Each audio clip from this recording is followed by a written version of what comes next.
Nous allons étudier la section d'une pyramide par un plan qui va être parallèle à la base. Donc pour m'aider dans la construction, j'ai placé un point H sur la hauteur de la base que j'avais tracée préalablement.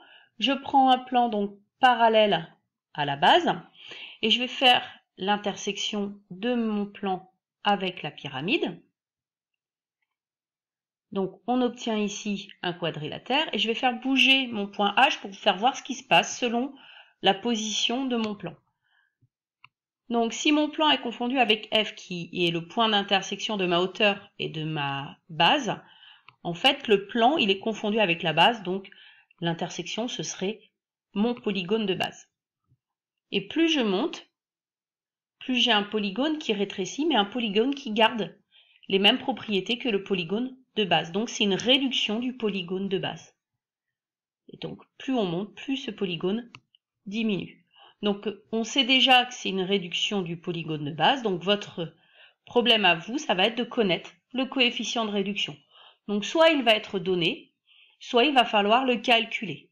Donc pour le calculer, c'est comme toute réduction, il faut trouver deux longueurs qui se correspondent et faire le quotient. Donc ça pourrait être E, alors ici c'était I, EI sur EA, ça peut être EJ sur ED, EH sur EC, ou ça peut être aussi à l'intérieur EH, c'est-à-dire la petite hauteur ici, sur EF, c'est-à-dire la hauteur de ma grande pyramide. On s'aperçoit aussi que ce qui est particulier, c'est que si on regarde le solide qui est formé par le plan de coupe et la fin de ma pyramide de base, c'est aussi une réduction de la pyramide du départ.